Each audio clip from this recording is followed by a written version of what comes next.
Ladies and gentlemen, welcome to the Project Egg Show. Today, we have the honor of speaking with Gino Ferrand, founder of Tekla. How you doing today, Gino?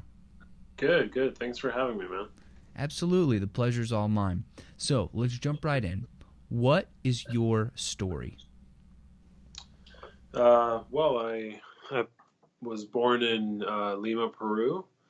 I now live in Seattle. I run a tech recruiting and staffing company that focuses on remote candidates, so helping tech companies and mostly engineering teams connect with candidates who might be remote in the U.S. or North America, South America, mostly in the Americas on this side of the world because of the time zones.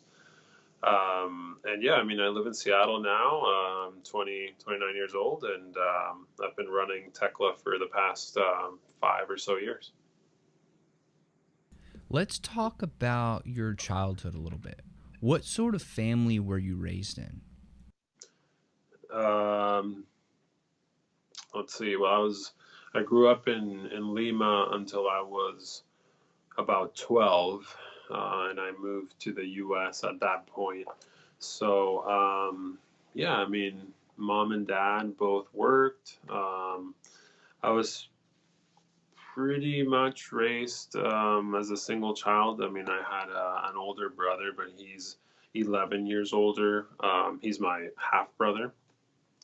So, yeah, I mean, kind of a single child kind of upbringing, and Peru in the 90s and early 2000s. So, I mean, very similar to a 90s upbringing in the US, I think. But yeah, basically that. I mean, I went to an American school, so, I made a lot of good friends that I still have back in Peru, and that's where I learned to speak English. So I've been, speaking it for a while now. What sort of things were valued in your home? Like, let's say you were at the dinner table. What sort of discussions would y'all have? Um, my family wasn't really big into dinner table conversation, I guess. I mean, my parents got back pretty late from work. Um, we sat at the dinner table, I guess, but it was pretty much to eat, and then we would probably hang out, and I'd probably hang out in their bedroom and stuff.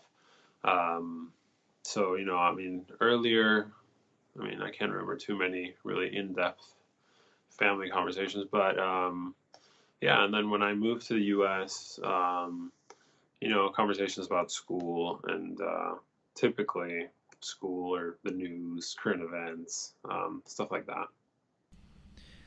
When you moved to the United States, was that a big change for you? I mean, how did your life really change moving and having to move at such a young age? Yeah. I mean, it was a huge change. I mean, um, you know, everything I knew was back in Peru, and moving countries is quite a big change, especially at a younger age, because you have your friends and your everything is quite set up. You don't want that to really change.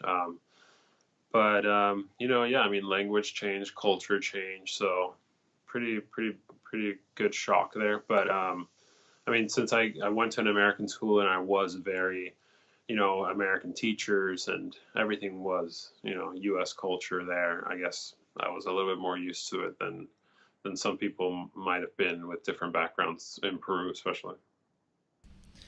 And why did y'all move from Peru to the United States?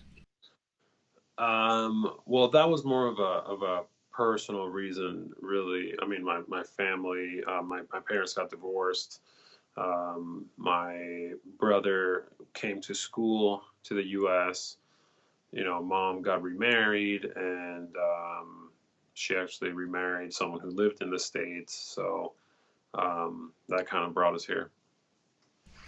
So when you were getting older and let's say you're in high school, what did you like to do? Like, how did you spend your time?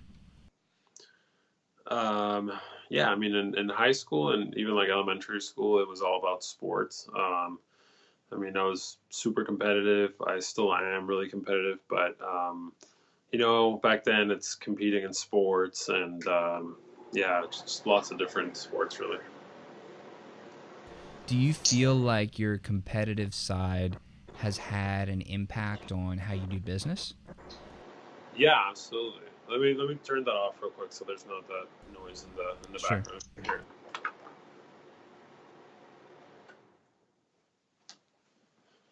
And I work from home. I don't know if we talked about that earlier or before, but yeah, I mean, our whole company is 100% remote, so everyone works from home. And yeah, I mean, back to the sports thing. Yeah, I mean, definitely. I mean, it's been something you know that I've always had in me, that competitive spirit. And in business, yeah, I mean, once you get out of school and stuff and you get into business, it's like, I mean, if you do like what you're doing, I guess you're competing every day in terms of, I mean, especially in entrepreneurship, you're in sales a lot. So then it becomes a matter of, I mean, you're competing with yourself and you're trying to give yourself goals and stuff. But yeah, there's definitely that competitive edge that I guess comes from ever I guess. When you finished high school, what did you do after that? After high school, I went to school in San Diego. I went to the University of San Diego. So I was there for 4 years. I studied business administration and finance. And I had it, I mean, I knew from when I was finishing high school that I wanted to run my own business. Maybe it was just my family has a lot of entrepreneurship. I mean, my mom worked in Lima. She worked for a family-run company, which she run with her two brothers. So it was the three of them running this company. It was a very non-tech company. It was a metal. They sold steel for construction. But ever since early, I always saw these entrepreneurs around me, I guess, and around my family, and I guess that probably is what can inspire a lot of people who end up being entrepreneurs. Uncles or um, dad or mom or whoever is running some sort of business, and yeah, I mean, I guess that inspiration stuck. Were you always thinking in the back of your mind, I'm definitely going to be an entrepreneur? And is that kind of what guided your decision to go into a business related major? Yeah, yeah, I definitely wanted to. I definitely wanted to run my own thing, and I mean, looking back at it, I can't remember exactly how in depth I thought about it, like how what it was really going to be like, and obviously, I guess most people find out it's quite different than what it seems when you're in high school. But yeah, I mean, I think I always knew that I did want to run something, and or be in business. I mean, managing some sort of, even if it was a small business, maybe not mine, but managing in that capacity, I guess.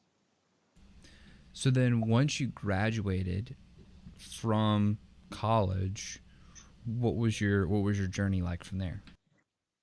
Um, After I graduated, I moved up to the Bay Area because I mean, I graduated school in 2012, which is probably um, you know, one of the strongest years for tech entrepreneurs. Like everyone, Social Network movie I think came out 2010 or 2011, and so it was pretty.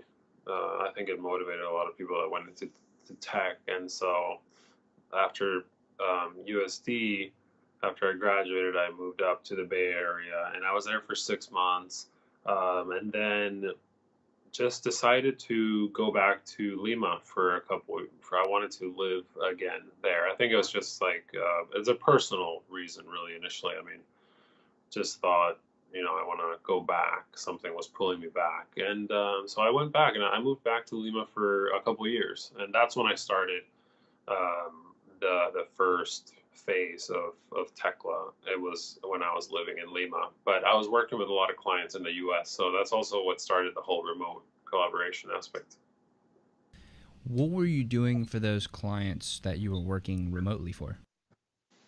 Um, we started as a development company, so we were mostly working with early stage startups, a lot of college entrepreneurs. I mean, I was, coming right out of college, so ended up working with a lot of college startups. And we were building mostly mobile applications, mostly iOS. I remember probably the first 5 people I hired were iOS engineers and like designers. And then how did that evolve as Tekla matured, if you will? Yeah, I mean that grew pretty organically. I mean, word of mouth, and from hiring one, two, three, four, five, six, seven, it just kept going. More projects, and it was, the hamster wheel had been established, and it was projects, build projects, deliver projects, get new projects, and we were doing the development agency thing for a few years there. What made you want to evolve um, into what Tekla is now? Maybe you could go a little bit more in depth on like exactly what y'all do. Yeah, yeah. I mean, what Tekla is now is we are a platform, much like there's several big hiring platforms, um, such as, Hired, Metairie, many like those that are focused primarily on tech, or at least they start with tech, and they're helping companies. If it's a New York company, they're helping that New York company find New York candidates who are going to work in office.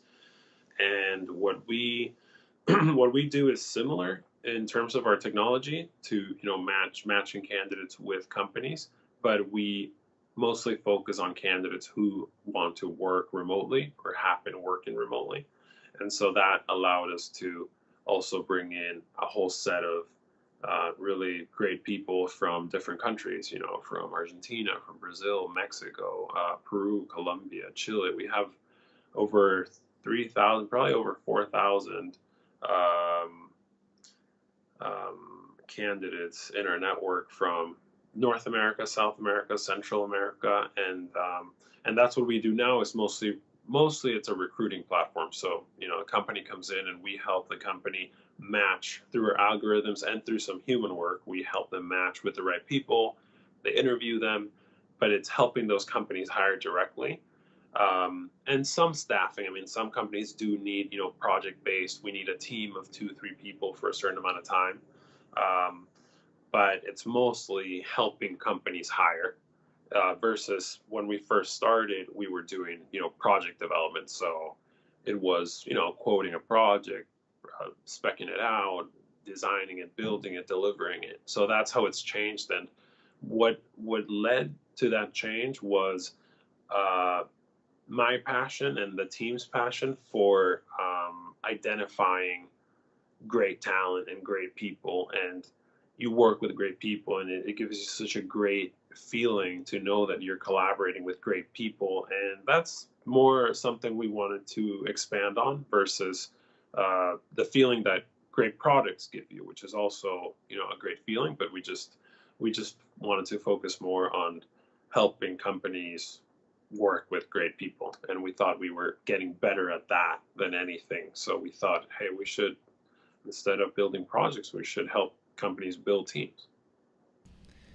Why was that so attractive to you? Like, why do you get so fulfilled from helping companies build great teams?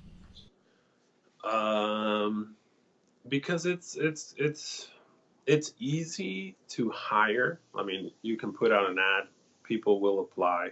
I mean, for the most part, you'll get some people to apply probably, and then you can hire someone.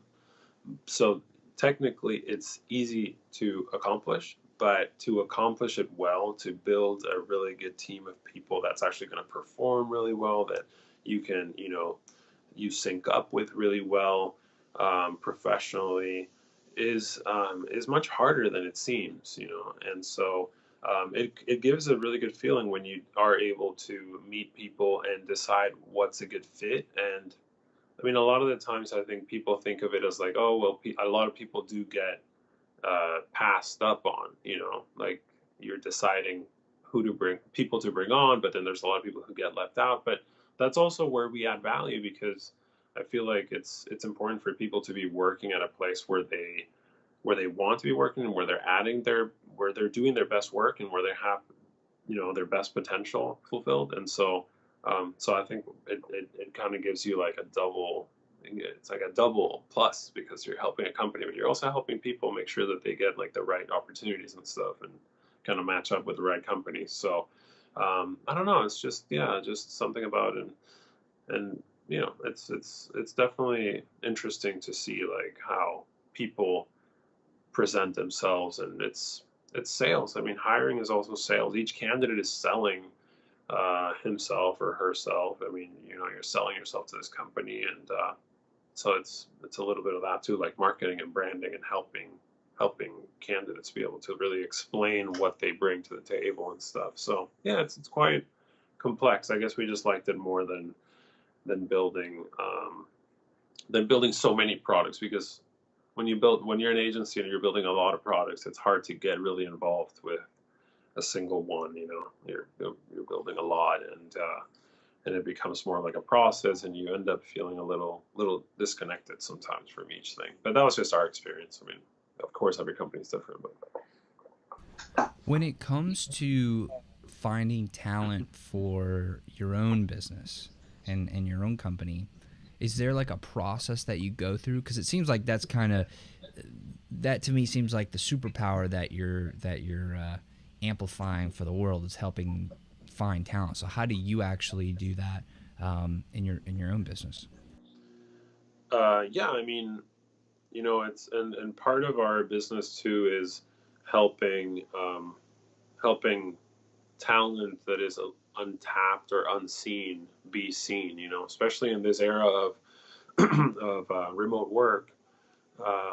There's just so many opportunities for companies to connect with great candidates that aren't physically very, very close to the office. And it just opens up a whole world of people and cultures. And so it's actually really cool to see people, interact from, a company that's based in North America. They're interviewing people in Argentina and Brazil, and they are different cultures, and yet people are able to work so well. But I mean, essentially, what was your original question again? Yeah, so whenever you're finding talent for For your own ourselves, right? business. Yeah. Yeah, I mean, we do the same process. I mean, it's a matter of, and obviously, so all of our team works remotely. We have 20 people on our team right now, between recruiting and sales and operations, and some engineering for our own platform, and everyone works through our own the same geography I was just talking about. So there's people in North America, there's people in South America and Central America,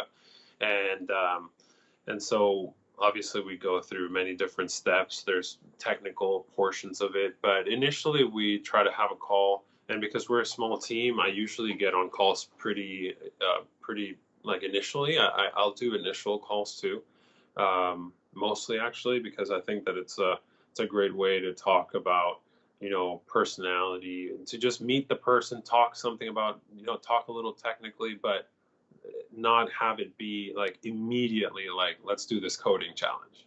First, like I'll talk to them about where they're from, where they live, what kind of jobs they've had, what they've liked about them. So I really try to dig deep into what that person is all about, and who that person is. And obviously from that, just because I do have some experience with development, I can get a sense of if they're going to be able to fit well technically or not. But I don't do myself like the technical portion of stuff. So then I think, hey, then we'll make intros to someone else on our team who can do the technical part. But it's always human, I guess. It's the thing. It's never like, take this test. And I guess that's something that we see vary company to company, because some companies, especially when they're hiring technically, they're just like, well, just I'll meet them later. They look good on paper. Just send them the test.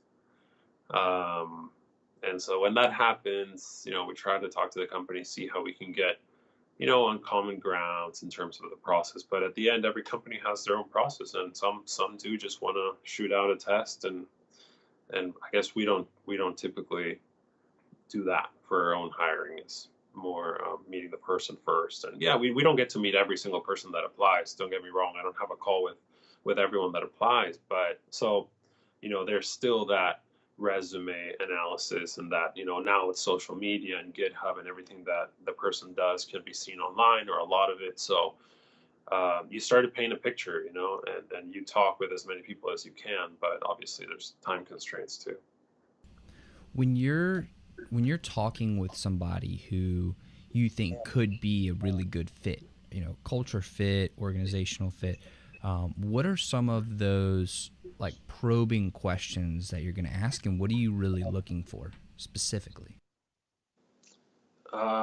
Specifically, I guess the first thing that I want to get from the person is that they're excited about chatting. That they're many people, and everyone has a different personality, so you can't read completely into it like this person, because that's another thing. Like especially in tech, a lot of companies talk about culture fit.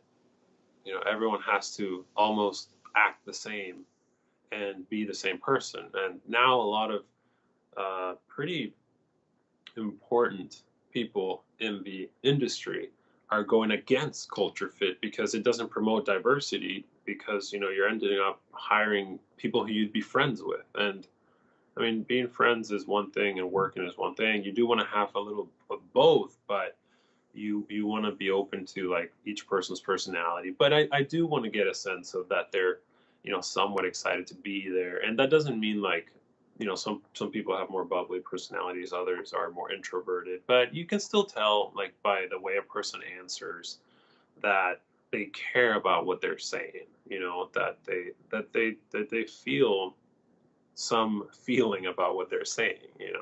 And so I guess that's the first thing that I try to get from a candidate is, are we excited to talk, and are you excited to tell me about what you've done or what you want to do, and then we'll get into some more technical stuff. But I try to kind of mix it. Like I don't do like first we'll talk about you personally, then we'll talk about technical. I kind of like mix it in so it's a little bit less. Yeah, I also try to make them feel comfortable, so I don't immediately go to, hey, like Ben, here are my 20 questions, and like let me just start. So yeah, try to have a conversation, kind of mix in the questions as we go and stuff. As you are working remotely with so many different people and building teams and running your business, what sort of, what sort of challenges have you overcome with that sort of business model? So with working like in a distributed way, um, it came pretty natural to us when we were working with physical offices. We were already sharing a lot of our information via Slack and via Google Docs and Dropbox and the cloud. And I actually was talking to one of our team members yesterday, and she's in Panama right now, and she's going to be there for a few months. She doesn't live there permanently, but there's no problem. I mean, it's basically the same time zone. And she was like, yeah, I'll be working from there. And we were talking about how easy it is to collaborate. I'm like, oh, so do you have several computers? You just keep one in each place? Just having a very casual conversation. And she said, oh, yeah, I mean, I have a computer here as well. And sometimes, like, I do have other. And it's like you can have many devices when you work in our company, and you really never need anything installed on the computer. You can just be like, hey, today I gotta work from my brother's computer, and as long as it has a microphone and a webcam, which is something you can just carry with you, then you can do work from anywhere. So it's pretty cool, and I guess we always set it up that way without even trying. Just I guess you know just there's pretty. I mean, I'm 29, but when I started when I started working on some of the stuff, I was 23, and I guess young people like to chat electronically, you know. And I'm not saying it's entirely a generational thing, but we do meet some companies that are trying to go remote, and they have a conference meeting in the conference room every hour, and it's like, that's going to be a little tough to take to remote, because if Ben's working remotely and we only have like in-person meetings all the time for everything, we're just like, hey guys, let's get together in the room and chat about it, then you're going to miss out on a lot of information, and you're going to miss out on like details that are really important. So I guess just, when a company's sharing a lot digitally, it's easier for them to go remote. But there's obstacles. Yeah, I mean, there's some obstacles at times, things that you can't avoid. Even in Seattle, you get power outages, but in Latin America and across the world, you get sometimes a little bit more of that. But it's really tiny. That problem has never been an issue. Everyone seems to have pretty high speed internet everywhere nowadays, and well, at least in the countries where people are working from for our company. And yeah, I mean, just the technology has evolved so much that it's just become that's not a problem ever, pretty much. It used to be, I guess, when we started, like, 5 years ago or so, 6 years ago. Do you think that some businesses should be moving to a more remote style model? And if so, which types of businesses do you think would benefit the most from that? Um, yeah, I mean, I guess a lot of things vary by industry and by what the company does. Sure, there's many things that can't be done remote. I mean, let's let's be honest about that. But there's many roles that can be very easily done remotely. I don't think that remote is the future of everything. Like, everyone's going to work remote. I know there's a lot of content out on the internet about, by this year, everyone will be working remote. But I don't believe that. But I do think that there will be more openness to it, and less, reluctance from managers to adopt it. And I think that it depends on the company's priorities and how they generate value. If they can continue to generate the same value for their customers, um, and they can go remotely in a way that also generates value to their team members, then it's a win-win. There's really no setback. I really don't think there's a setback if you take the time to set up some protocols and some processes that you set down, and everyone follows. And I really don't think there's a drawback. But if it's going to detract from the value you give your customers, then it changes the whole equation about, ultimate, like, costs and benefits. But I think a lot of companies are realizing um, that it doesn't affect that balance. Do you ever see a future where virtual reality and remote working are kind of like going hand in hand? Like, let's say you could have a company of 100 people, like, all put on some special glasses or whatever, and they may be in 100 different places, but in the virtual world, like, they're in a virtual office. Like, do you think Yeah. that could ever be a possibility? And, like, do you think about that kind of stuff? Yeah, and I've kept tabs on a lot of companies that are trying to do that kind of virtual reality office thing. And I think it's super cool. And I'm a huge gamer, so to me that sounds amazing, because I already want to be able to be in, like, an MMO or like an RPG online game that you play. I already can envision how that's a possibility. So I can envision that being amazing for remote. I think right now the big obstacle is hardware.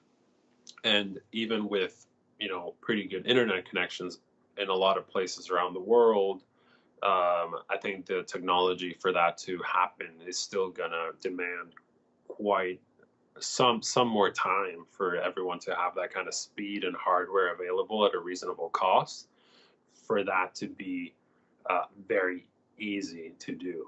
But I think a lot of, like, even, I'm sure, a lot of engineering teams that wanted to be really cutting edge and work remotely in the US, I mean, here now, I mean, my internet speeds are like gigabit, and hardware is, I mean, accessible to an economy like, living in Seattle, for example. So I think that would be pretty amazing, because I think one of the things that people fail to see is how hard it is as a human being to work remotely, because you do miss out on those social interactions. Like, you definitely miss out on those. Even if you're heads down and work all day and just working, you do have conversations with people, and you do have certain elements that you can miss out on working remotely. So it's important to remain connected, and that might be a way for to have like the amazing hybrid of remote, but being able to, like, be like side by side, and in a way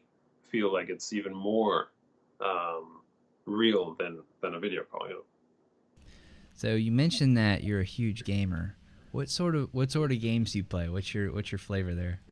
Yeah, I mean, I actually I game a lot, and I think that's also from my competitive spirit. Like, yeah, I compete a lot in business, and I try to push myself in business, and then gaming has become so competitive lately um, you know, um, with MOBAs, and so many games that are now focused on competing, like Apex Legends and all those shooters. And I play Apex Legends. I'm really bad at it, but I still play like 20 minutes a night. And I just boot it up, and I love how it feels, and I get killed immediately, even though it takes me 20 minutes just to pick up ammo and guns.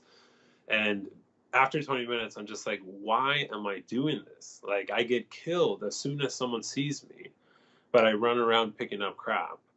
And it makes you think a lot about human psychology, because it's like, why do I do it? Why do I pick up all these things that are just because they're different colors and it sounds good when I pick it up, and then I just get killed immediately? I'm terrible.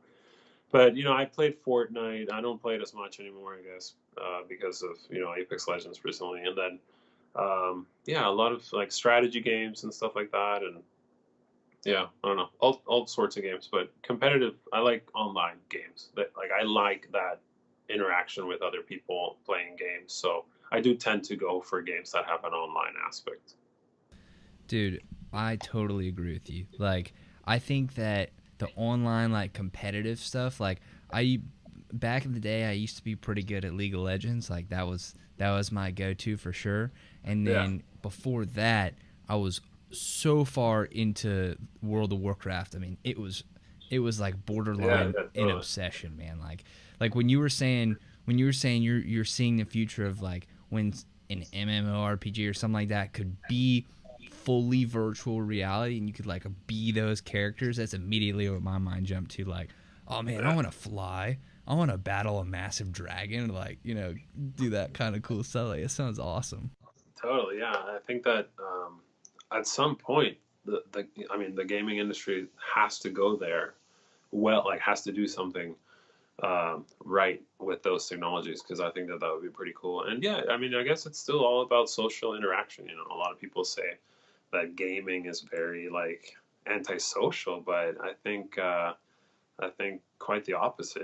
It gives you immediate access to interact with people. Of course, some of those games have sometimes a toxic community and people. I wish there were more cooperative games than like super like hardcore competitive games. But you learn to just deal with it, and there's still a lot more nice people than toxic people in those communities. So You mentioned human psychology, how you were interested in it because, like, you're walking around, you're picking up stuff, but you see somebody, you get killed instantly, and it's frustrating. But then you keep doing it again.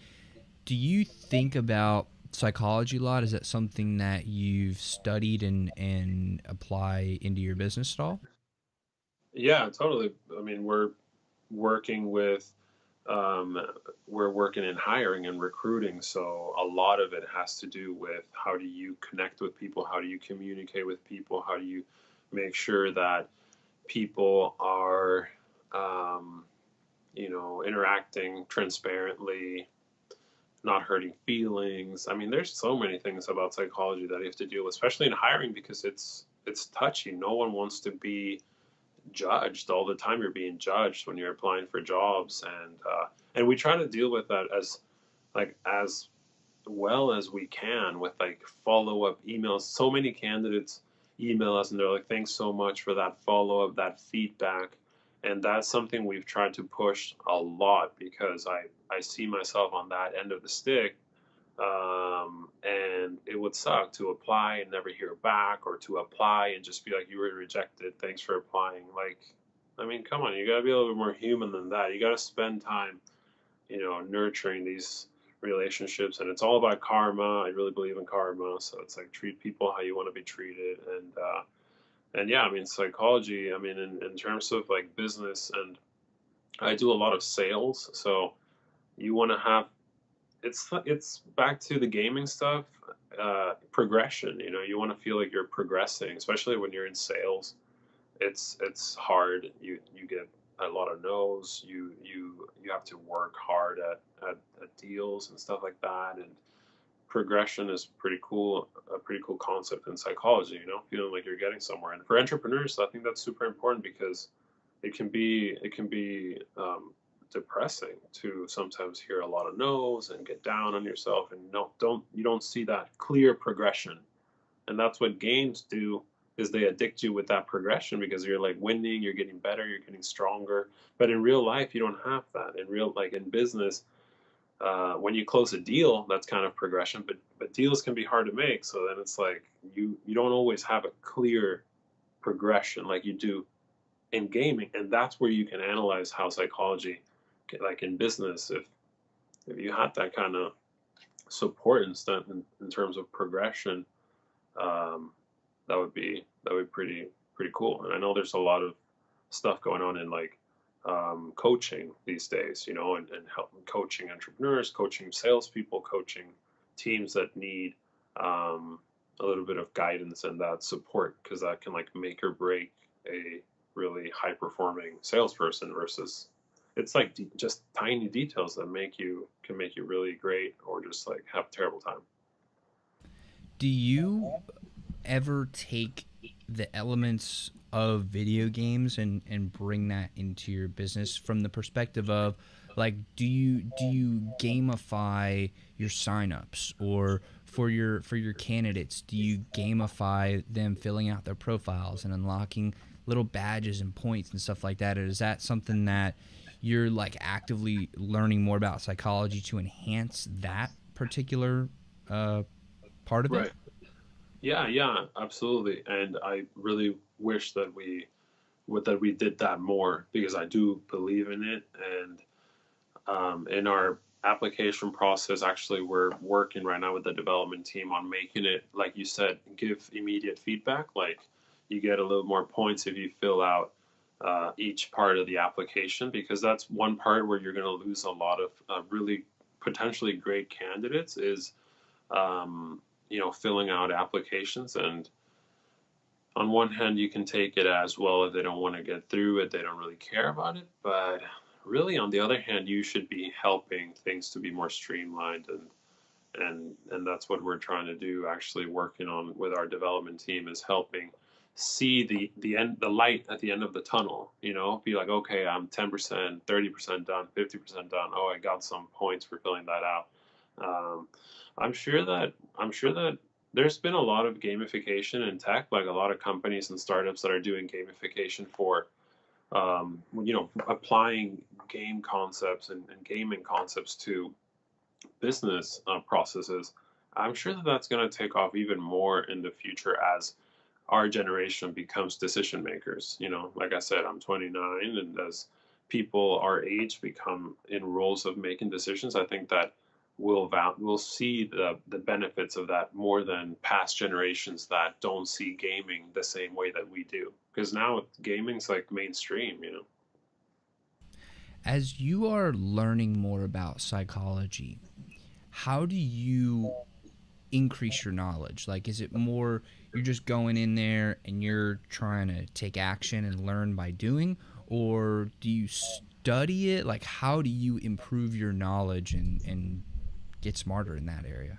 Yeah, I mean, I yeah, I guess the the right answer would be that I love reading psychology books and I know all the concepts and I apply them and study them. But the reality is that I just like to reflect a lot on my own stuff. I like to reflect a lot on how I would feel, and that doesn't give you a perfect approach because it's not a study of thousands and millions of people, but it is, at least as the founder, I'm very in touch with how the process would feel like to me. And that's why I was saying, we try to follow up with candidates. We try to keep candidates involved. We try to be transparent. I guess, the best thing in terms of psychology is to at least analyze how you would feel in certain situations. And then our team members, our whole team obviously inputs their feedback into that.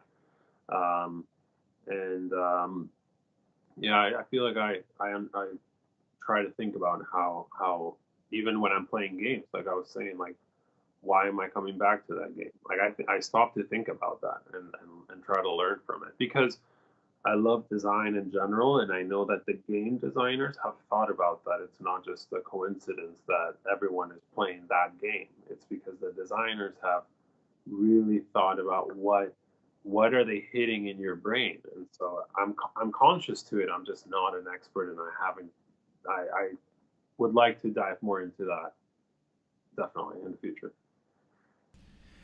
So, how have you grown Tekla? Like, it seems like you've been doing it for years, and y'all are getting some pretty nice traction.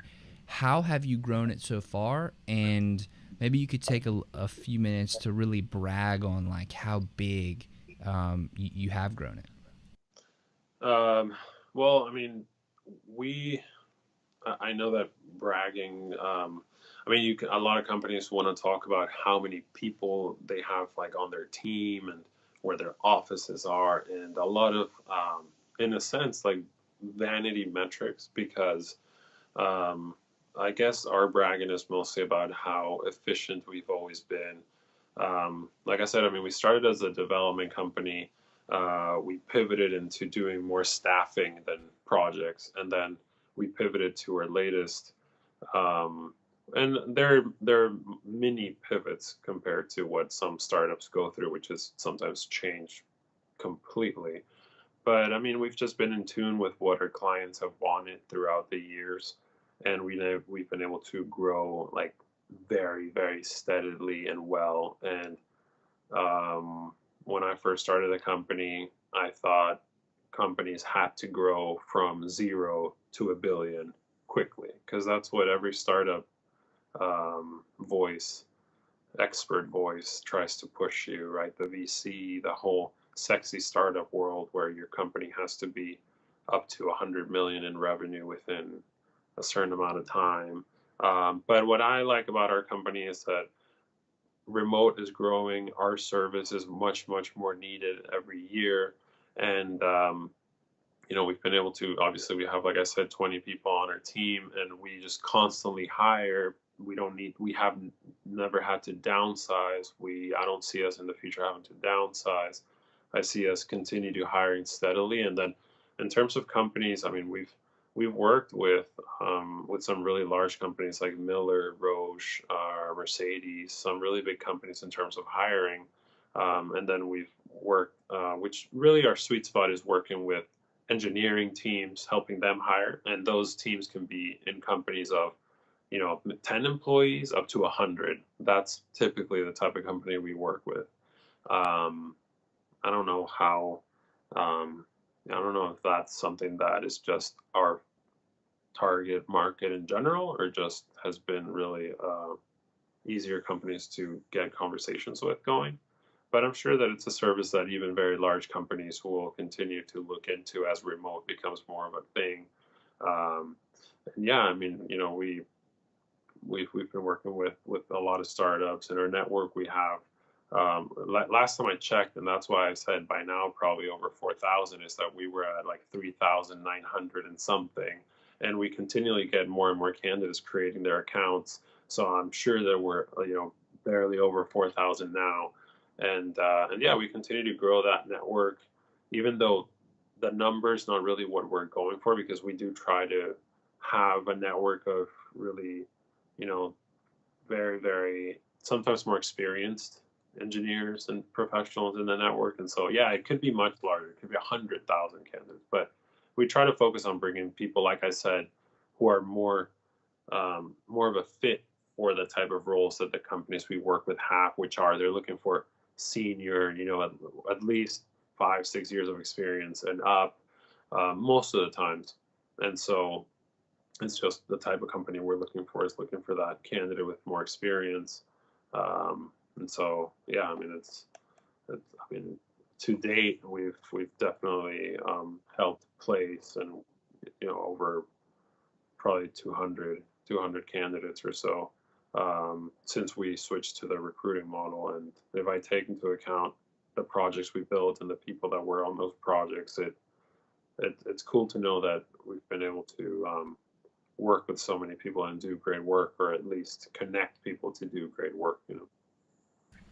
One of the bedrocks of this show, and it's interesting that you mentioned it, is connection, right? Human connection.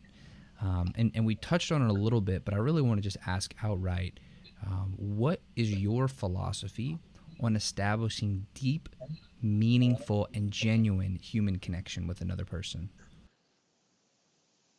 Well, that's a tough question, but to establish deep, meaningful connection with another person, well, you definitely need time. I think you need time to become like lower your guard. I think a lot of people are very, very guarded. I don't know, maybe just in the cities where I have lived, but people are a little guarded, and sometimes it just takes some time to for two people to really know each other. And a lot of people in my family and friends and like circle of people that know me say that I'm very like closed in the beginning, very just a little bit of introverted and a little bit I can be disconnected at times, but when I'm connected, I'm very connected. So sometimes it just takes each person isn't gonna immediately um, you're not gonna be able to connect with every person immediately. Some people are you're able to connect with much quicker. I don't know if you've noticed that, but I think I've noticed that just some people, and I don't brush it off as like, oh, there was no connection there. It's like, no, I mean, once you meet people, and especially as you get older, because you're out of school and stuff, so you're meeting people in the real world. Everyone has their own life. It's not going to be the first time. Like you meet people 2, 3, 4, 5 times, and same with interviews, and you start getting deeper into, down the layers of people, and then you create. I think what like the ultimate like genuine connection is. So I guess in the end, it's about time, taking the time to give people the chance to get down into that layer where you can connect. And for some people, it's different amount of time. What is your greatest theory? My greatest theory?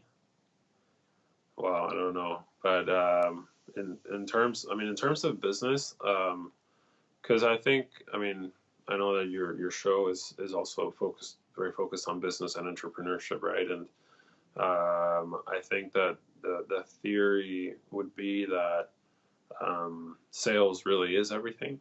I mean, that when you are if you're running a new company, and let's not call it a startup, just if you're running a new business, you have to try and sell, and that'll give you all the answers you need. If people want your product, if it's priced right, everything comes from trying to sell it. And a lot of companies, I think that the CEOs are afraid of selling or just hesitant about it. And sometimes like I think investment money hinders the whole process, because then it's like you don't really, well, I made a sale to an investor and he gave me the money, and now I'm pretty comfortable. And I don't really, a lot of people I feel like delay. That's why companies delay getting to that product market fit stage, because you can get to product market fit or not get there very quickly by trying to sell something as soon as possible.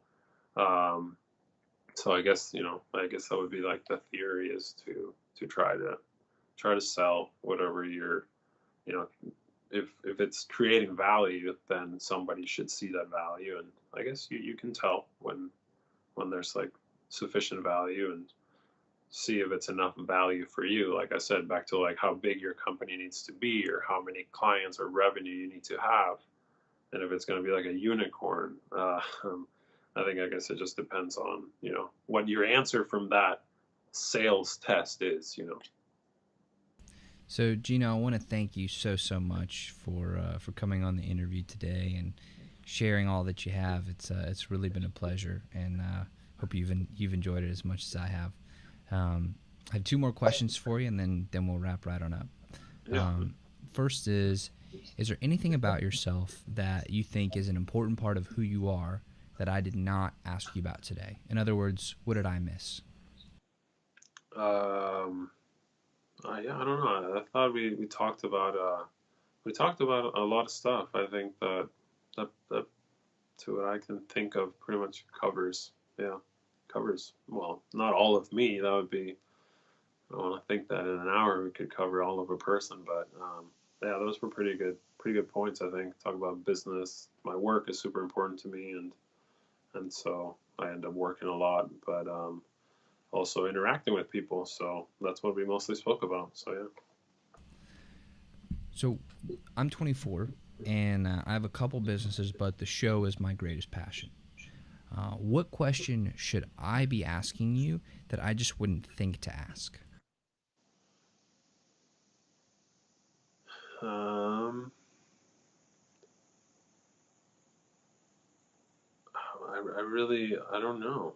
Actually, I thought like we talked about some really good points. I mean, I guess I just wonder if sometimes when you're talking to, doing the interviews, if you do ask sometimes about where where they want to go with the business next, because I know a lot of it's really interesting to hear like how many entrepreneurs probably have, you know, what vision they have with a company or not. And I know a lot of business people do have some obviously incremental things they want to do to their business, but they're pretty happy with where it's at. And I'd be curious to know how many people are happy to where they're at versus how many people feel like no, they're not at all happy with where it's at yet. Like genuinely, because a lot, obviously, you don't want to say. I mean, you have a successful company, and you want to talk about that being a total success, but you also want to like talk about maybe the hard things, and where like companies, if they are where the founder wants them to be. I wonder how many people would open up about that. Do you care to talk about that right now? Well, in my case, for example, like I'm happy with where the company is at now, and like I was saying, back to when I was younger, because you mentioned you're 24. I mean, I'm 29. It's not like it's a huge difference, but like even when I was 24, I definitely wasn't happy with where I was at, even though by by many because it's all relative. By many, it's successful, but you always want it to be more successful, and you hear about all the stories about companies selling for $1 trillion.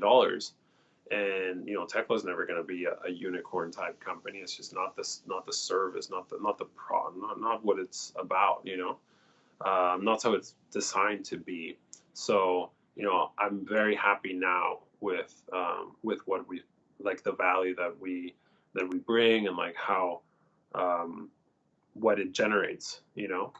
But a few years back, like when I was younger, I definitely wasn't, and I wonder how many people have maybe younger entrepreneurs who are now, a few years into their companies. I'm sure you could answer it too. It's like, are you good with where the company is going, or are you still trying to kind of pivot it to be like a unicorn? I think that's great. And again, I want to thank you so much for your time and for sharing all that you have. And I really do appreciate it. So thank you very much. Yeah, man, it was great chatting, and I really enjoy what you're doing with the show. So I think it brings huge value, and I'll talk to you soon. Absolutely, man. And to everybody who's listening, I want to thank y'all very, very much. Thank you for watching, for listening, and for supporting the show, because y'all are the reason that I do this. And I just want to tell y'all that I love you and thank you very much. So this has been another episode of the Project Egg Show, where we interview entrepreneurs like Gino here. And we do that because I want to help you build your business, create your dream life, so we can all live in a better world together. So thank you very much and have a great day.